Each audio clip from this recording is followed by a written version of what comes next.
Hi guys, this is the third part of chapter 6 and we are doing the novel Pride and Prejudice written by Jane Austen।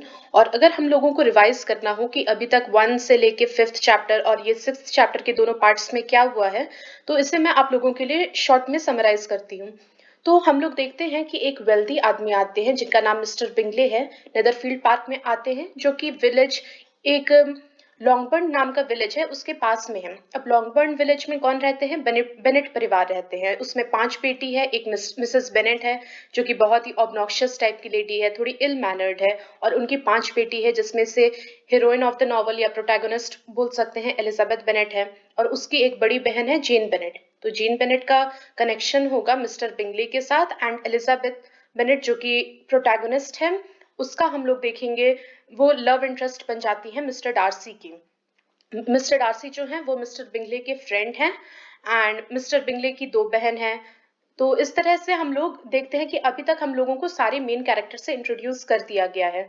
तो वही आते हैं वो mister Bingley, rich जो है, rich person है, वो आते हैं और ये बहुत एक्साइटेड हो जाती है कि अपनी किसी एक बेटी का शादी तो मिस्टर बिंगले से कर देना है। और वो लोग एक बॉल में जाते हैं, बॉल डांस में जाते हैं मेरिटन नाम के टाउन में। वहां पर सब एक दूसरे से परिचित होते हैं, एक दूसरे से अपना जान पहचान करते हैं। और वहां पर मिस्टर डार्सी बहुत ही रूड दिखते हैं, लेकिन मिस्टर बिंगले सबको बहुत ही सोशिएबल और सबसे जो घुल मिल जाते हैं इजिली। मिस्टर डार्सी एकदम अपने में ही रहते हैं रिजर्व, मिस्टर बिंगले सबसे घुलते मिलते हैं। और एलिजाबेथ बेनेट जिसे लोगों का परख बहुत अच्छा है, वो मिस्टर बिंगले को बोलती है कि हाँ बहुत प्लीजिंग पर्सनालिटी है। मिस्टर डार्सी ऑब्वियसली उसको बहुत एरोगेंट लगते हैं और प्रेजुडिस फॉर्म कर लेती है उस उनके अगेंस्ट।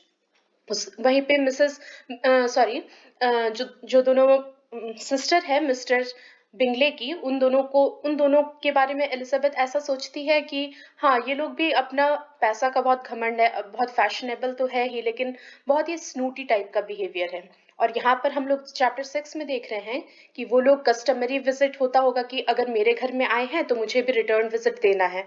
तो हम लोग देखते हैं कि वही मिस बिंगलेज आई हैं, मिस बिंगले और मिसेस हर्स्ट, वो दोनों इन लोगों को विजिट करने आई। और जेन बेनेट उनके उनके लिए जेन बेनेट बहुत ही अच्छी लड़की है, एक बहुत ही टिपिकल गुड गर्ल वाला इमेज है जेन का, जो कि बहुत ही स्वीट है, पोलाइट है और बहुत ही मॉडेस्ट नेचर है।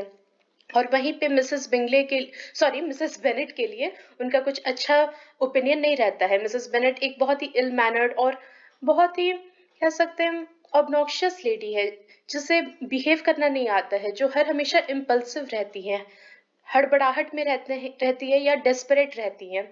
और उनकी दोनों जो मैरी, लीडिया और किटी बेनेट है, उनके बारे में बेनेट सिस्टर्स का कुछ खास नहीं है सोचना, डल, उनकी नज़र में वो लोग डल हैं। और यही एक दूसरे के बारे में ओपिनियन रहता है। और अभी हम लोग पास्ट जो 2 पार्ट बना था चैप्टर 6 का, वहां पर हम लोग देख रहे हैं कि शार्लोट ल्यूकस और एलिजाबेथ बेनेट दोनों का कन्वर्सेशन चल रहा है, जहां पर शार्लोट ल्यूकस बोलती है कि जेन को ये अपॉर्चुनिटी एकदम सीज करना चाहिए, खुद को बहुत ही ज्यादा मिस्टर बिंगले को इनकरेज करना चाहिए क्योंकि दोनों का लाइकिंग म्यूचुअल है। और जेन बेनेट जो कि हैं वो बहुत अपॉर्चुनिटी, बहुत ही मॉडेस्ट है, अपने तक ही बात सीमित रखती हैं, तो उससे बहुत ही वोकल होना होगा, अपने लाइकिंग को लेकर के अप्रोच करना होगा, बेसिकली ये कह रही है। वही एलिजाबेथ बोल रही है कि नहीं, मेरी बहन का बहुत शाय नेचर है, उसमें बहुत ही एक मॉडेस्ट बिहेवियर है, अपने तक ही बात रखेंगी और शाय भी हैं। तो वो बोलती है श्योरिटी भी होना चाहिए, अगर if they want to end up together by getting married, तो उन दोनों का एक दूसरे के लिए श्योरिटी होना जरूरी है कि हाँ this is the person I want to spend my life with. तो इतना श्योरिटी होना चाहिए, और इतने कम मुलाकात में क्या पता चलेगा। So now we will begin with chapter 6। And so the conversation, 1 minute, हाँ। तो यहाँ पर शार्लोट ल्यूकस बोलती हैं कि मैरिज जो है, happiness in marriage is just by chance, ये बहुत ही लक का बात होता है, इसमें कोई भी हार्ड एंड फास्ट रूल नहीं होता है। शार्लोट ल्यूकस का ही डायलॉग चल रहा था। Happiness in marriage is entirely a matter of chance. If the disposition of the parties are ever so well known to each other or ever so similar beforehand, it does not advance their felicity in the least. Felicity मतलब होता है happiness। तो इसमें क्या बोल रहे हैं, disposition मतलब होता है बिहेवियर, आदमी का नेचर। तो अगर दोनों तरफ यानी दोनों पार्टी मतलब ये कह रही है हस्बैंड और वाइफ और मे बी उनका फैमिली भी, मतलब ग्रूम के साइड का फैमिली और ब्राइड के साइड का family, if the disposition of the parties मतलब अगर उनका बिहेवियर, उनका नेचर, मैनरिज्म सब कुछ अगर पता भी है और पहले से सब कुछ जानते हैं एक दूसरे के बारे में, it does not advance their felicity in the least, ये श्योरिटी नहीं देता है कि वो लोग खुश रहेंगे। They always continue to grow sufficiently unlike afterwards to have their share of vexation, and it is better to know as little as possible of the defects of the person with whom you are to pass your life। यहाँ पर Charlotte बोल रही हैं कि जितना कम हो सके अपने फ्यूचर पार्टनर के बारे में उतना कम जानना चाहिए, नहीं तो फिर अगर उसका सारा हम लोग डिफेक्ट जान ले, सारा उसका फॉल्स नहीं, अगर उसका सारा खामी हम लोग जान ले, उसका सारा कमी जान ले, तो हम लोग उसको पसंद ही नहीं करेंगे। तब हम लोग अपना ओपिनियन ही चेंज कर देंगे, अपना डिसीजन ही चेंज कर देंगे कि भाई इसमें तो इतना बुराई है, नहीं करना इससे शादी। तो यही कहना चाह रही है। वेक्सेशन मतलब होता है अनॉय करना, परेशान करना। अब एलिजाबेथ बोलती हैं, you make me laugh Charlotte, but it is not sound, you know it is not sound and that you would never act in this way yourself. Elizabeth क्या बोल रही है कि तुम तो ऐसा बात करती कि बहुत ही हंसाने वाला बात कर दी, एकदम अम्यूजिंग और सिली या फनी बात की हो, ये प्रैक्टिकल नहीं लगता है, ये ठीक सुनने में नहीं लगता है, और मेरा तो छोड़ो, मुझे तो ठीक नहीं लग रहा है सुनने में, तुम खुद ऐसा नहीं करोगे क्या? तुम नहीं जानना चाहोगी कि तुम्हारे पार्टनर का क्या गुड पॉइंट है, क्या प्लस पॉइंट है, क्या वीक पॉइंट है, सारा कुछ तुम अपने पार्टनर के बारे में नहीं जानना चाहोगी? तो ये तो बहुत सिली बात है कि जितना कम डिफेक्ट जान पाओ, जितना कम वीकनेस जान पाओ उतना अच्छा। अब यहाँ पर आ जाती हैं author. Occupied in observing Mr. Bingley's attentions to her sister, Elizabeth was far from suspecting that she was herself becoming an object of some interest in the eyes of his friend। यहाँ पर author कह रही है कि Elizabeth जो कि अपना अभी तो दूसरे के लव लाइफ में इंटरफेयर कर रही है, इंटरफेयर नहीं कर रही है मतलब कि दूर से ऑब्जर्व कर रही है, कीन ऑब्जर्वर है, ध्यान से देख रही है कि मिस्टर बिंगले और जेन बेनेट का कैसा है, केमिस्ट्री दोनों का कैसा है, एक दूसरे के लिए म्यूचुअल लाइकिंग। तो उन लोगों में ज्यादा ये इंटरेस्टेड दिख रही है, उन लोगों की लाइफ में ये ज्यादा इन्वॉल्व दिख रही है। तो एलिजाबेथ को जरा भी भनक नहीं लगा, सस्पेक्ट करना मतलब वही थोड़ा सा ज्ञान होना या फिर थोड़ा सा वही कह सकते भनक लगना। एलिजाबेथ को जरा सा भी भनक नहीं लगा कि वो किसी के कोई उसे इतना एडमायर कर रहा है, वो अब किसी की पसंद बन रही है। Mr. Darcy had at first scarcely allowed her to be pretty। Mr Darcy जो फिट्स विलियम डार्सी हैं, जो ऑब्वियसली जो कि बहुत अमीर है, मिस्टर बिंगले के फ्रेंड हैं, तो फिर वो शुरुआत में जब मिले थे तो क्या बोले थे उसके बारे में आप लोगों को याद होगा, barely tolerable but not handsome enough to tempt me, this was his actual quote। तो स्टार्टिंग में तो उसको वो प्रिटी तक नहीं लगी थी, मतलब अच्छी भी देखने में नहीं लगी थी। he had looked at her without admiration at the ball। हाँ, बिना किसी उसको पसंद के देखा था, बस एज एकदम कैजुअली देखा था, जैसे कि हम लोग कोई भी अगर मान लीजिए हम लोगों के आंख के सामने से गुजरता है तो बिना किसी इंटरेस्ट के देखना। And when they next met he looked at her only to criticise, और जब दूसरी बार मिले तो उसके बारे में बुराई ही कर रहे थे।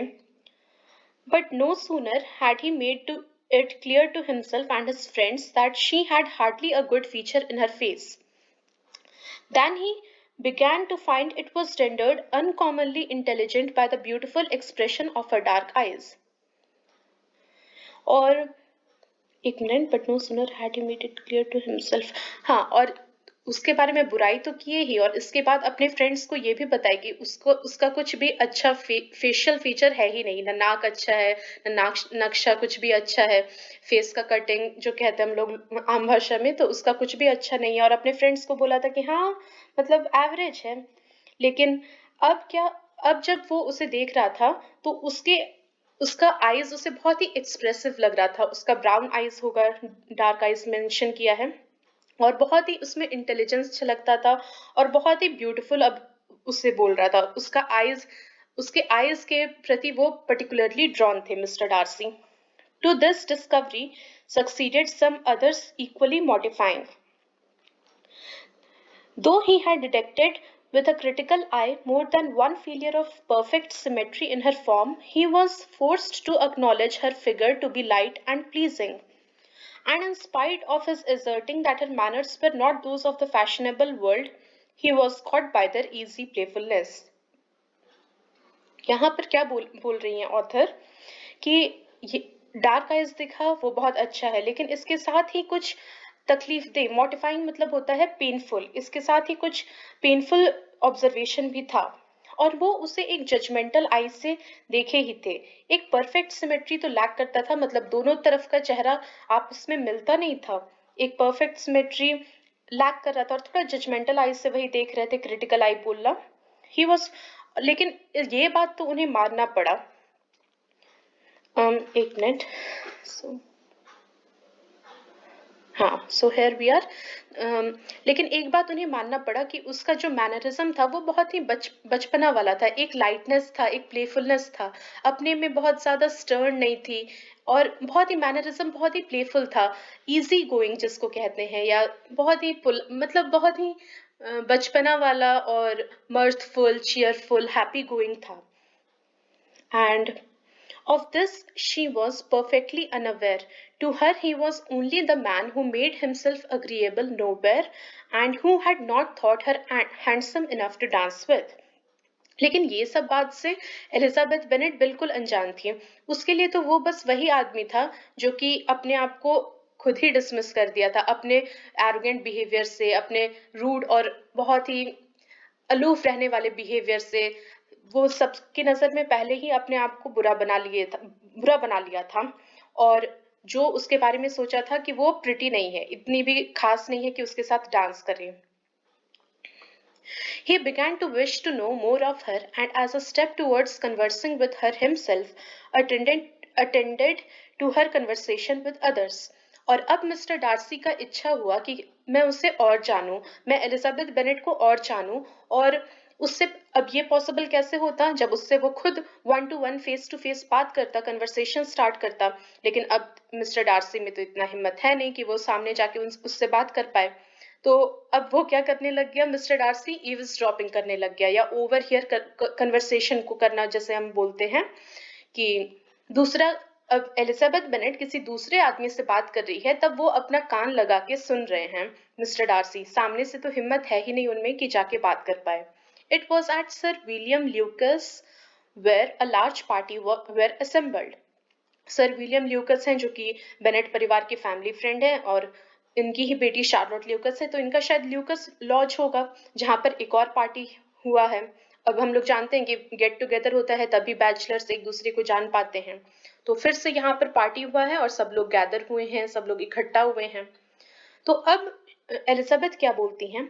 What does Mr. Darcy mean? Said she to Charlotte by listening to my conversation with Colonel Forster.